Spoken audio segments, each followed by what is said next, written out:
Hey everyone, Mr. Sujano here. In today's video, we're breaking down the King of Fighters 15 trailer. Let's get started. Alright, to kick things off, last night as I was posting my King of Fighters 15 leaks video, out of absolutely nowhere, SNK decides to drop their King of Fighters 15 trailer. Perfect timing. So in this video, let's take a look at that release trailer and do some analysis on it. So the trailer starts out with Shunei, and the very first thing I notice is that it looks better than King of Fighters 14. Then it flips over to Kyo, then Benimaru, then Leona, and then Kei, and last but not least, Mai. And that about does it for the characters revealed in this trailer. There's a few more cinematics and no real gameplay, which is a bit of a bummer. I would have hoped to have seen just a little bit of gameplay here. Fortunately though, this trailer does have a few Easter eggs, so let's take a look at the very first one. And that's the person in the background in this freeze frame. That character is none other than Terry Rogers here from 3 Count Bout.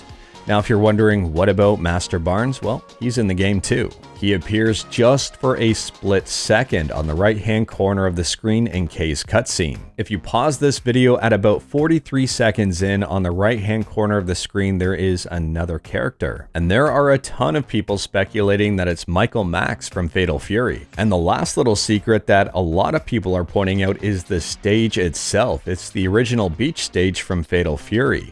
If you don't believe me, take a look at these two people in purple here as well as the vehicle. And compared to the freeze frame here on the reveal trailer, this one to me is a no-brainer. For those people worried about the graphics, King of Fighters 14 was definitely not the prettiest game out there. This is an actual picture from the trailer when they initially announced King of Fighters 14.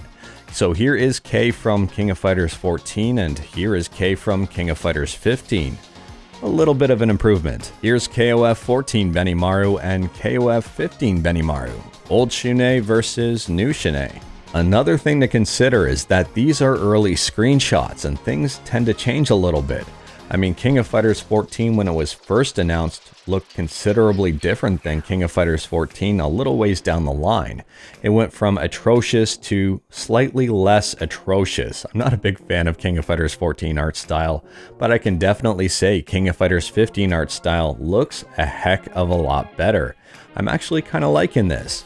On top of that, I think it's pretty apparent that King of Fighters 15 has a much bigger budget to work with than King of Fighters 14. And that's a huge thumbs up. The end of the trailer says, shatter all expectations. I don't even have a lot of expectations. I've got really just one.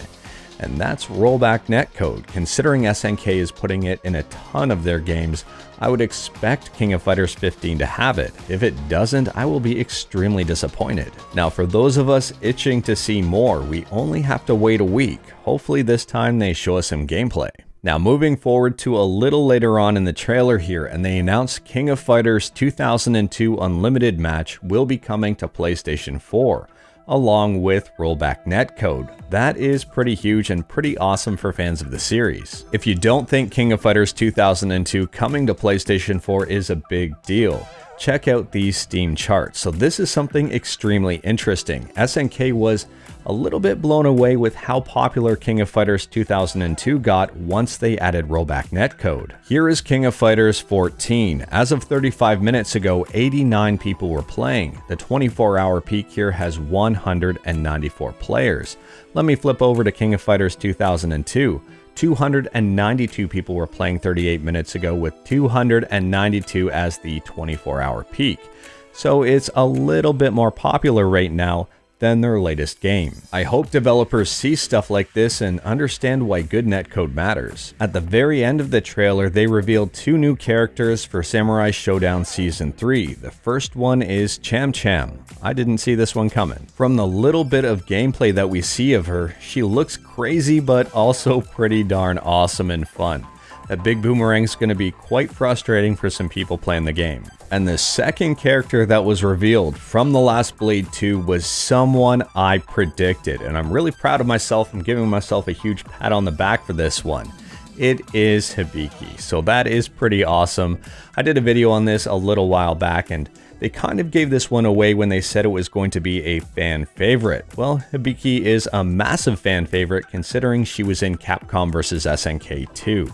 So this one to me was a bit of a no-brainer, and I'm actually glad I'm right. I would have been pretty heartbroken if I was wrong. The developers also said that they rebalanced the entire game. They added measures to stop weapons from disappearing off stage. And they also added a guard crush mechanic. This is really going to change up the game. But anyways, that is all I've got for today. If you couldn't tell this already, I'm pretty darn excited for King of Fighters 15. Let me know your thoughts on the breakdown in the comments below. Let me know your thoughts on 2002 coming to PlayStation 4 in the comments below. And let me know your thoughts on Samurai Shodown Season 3 in the comments below. If you like this video, leave a like. If you didn't like this video, leave a like, hit that subscribe button, check out my other videos. Thank you everyone, take care.